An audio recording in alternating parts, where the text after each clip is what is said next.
हमारी संस्कृति, हमारे संस्कार सदा रहें हमारे साथ। सब्सक्राइब करें तिलक। संसार में कन्यादान से महान दूसरा दान नहीं है।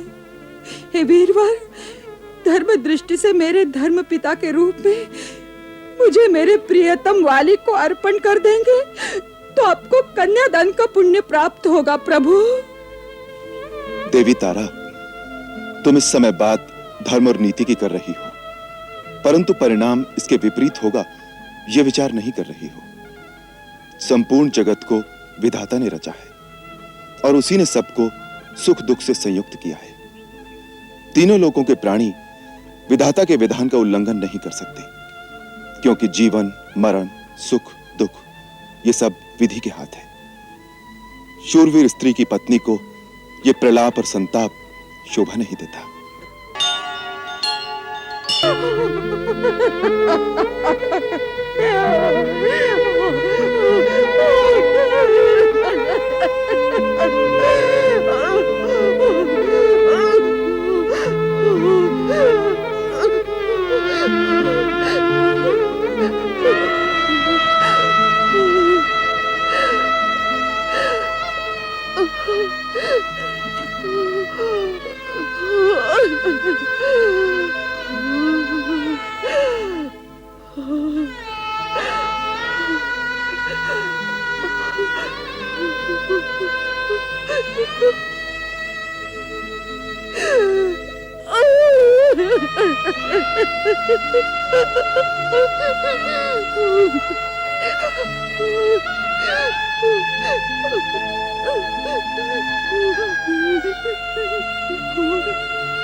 हे राम, बड़े करुणा निधान बनते हो तो तारा पर इतनी करुणा कर दो।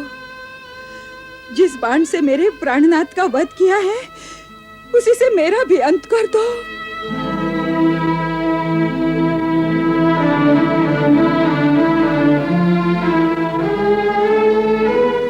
हे वीर पत्नी तारा, तुम इस समय शोक सागर में डूबी हो। शोकातुर आवेग में तुम क्या अनीतिपूर्ण बात कह रही हो उसका भी भान नहीं है इस समय तुम्हें।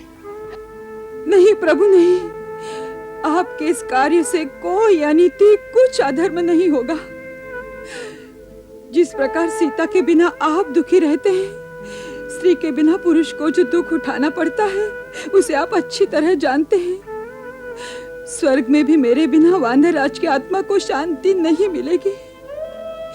इस तत्व को समझकर आप मुझे भी अपने पति के पथ की अनुगामिनी बना दीजिए, जिससे मेरे पति को मेरे विरह का कष्ट न भोगना पड़े।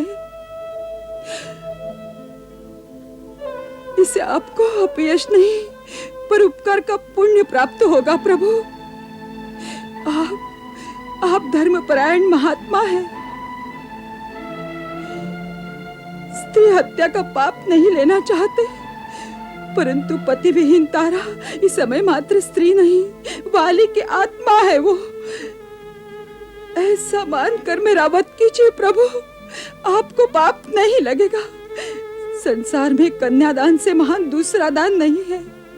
हे वीरवर, धर्म दृष्टि से मेरे धर्म पिता के रूप में मुझे मेरे प्रियतम वाली को अर्पण कर देंगे तो आपको कन्यादान का पुण्य प्राप्त होगा प्रभु। देवी तारा, तुम इस समय बात धर्म और नीति की कर रही हो, परंतु परिणाम इसके विपरीत होगा यह विचार नहीं कर रही हो। संपूर्ण जगत को विधाता ने रचा है और उसी ने सबको सुख दुख से संयुक्त किया है। तीनों लोकों के प्राणी विधाता के विधान का उल्लंघन नहीं कर सकते, क्योंकि जीवन, मरण, सुख, दुख ये सब विधि के हाथ है। शूरवीर स्त्री की पत्नी को यह प्रलाप और संताप शोभा नहीं देता। तुम्हारा वाली कहीं गया नहीं। यदि तुम वाली के शरीर को अपना पति मानती थी तो ये धरती, जल, अग्नि, गगन, समीर इन पंच तत्वों से रची हुई ये काया यहीं पड़ी है।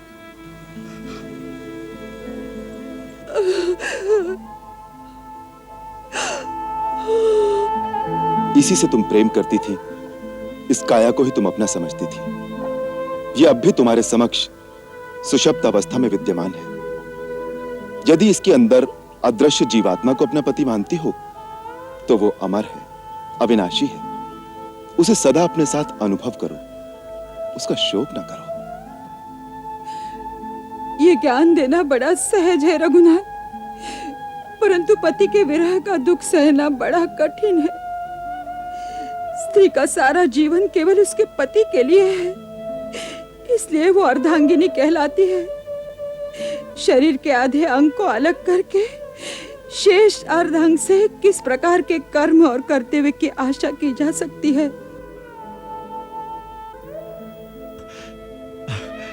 अंगद, वत्स, आओ, अपने पिताश्री को अपनी गोद में लो। आओ।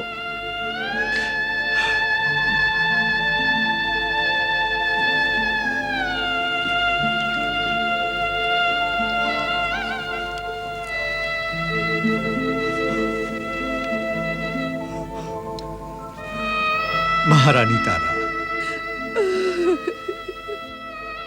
परम विदुषी ज्ञानमयी होकर ये कैसी बात कर रही हैं देवी?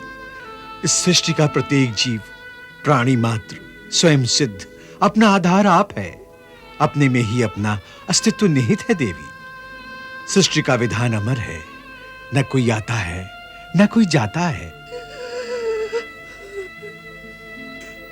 महाराज बाली अपनी प्रारब्ध निर्मित आयु की अवधि पूरी कर चुके हैं। इन्हें शांति से जाने दीजिए। अब वानर भालुओं की विशाल किष्किंधा राज्य की आप ही स्वामिनी हैं।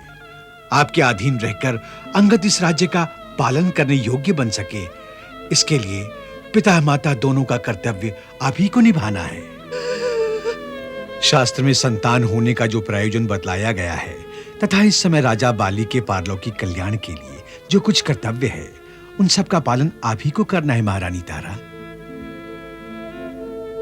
अपने पुत्र अंगद के भविष्य के लिए, उसके कल्याण के लिए जीवन धारण ही इस समय आपका धर्म है महादेवी। महारानी तारा,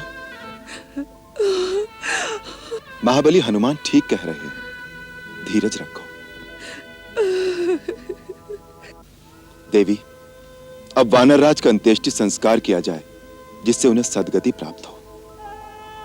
मित्र सुग्रीव, महावीर हनुमान, किष्किंधापति का अंतिम संस्कार राजकीय सम्मान के साथ करने का आयोजन करो। वत्स, अंगद, अपने पिता को अग्निदान देकर उनकी आत्मा को शांति प्रदान करो।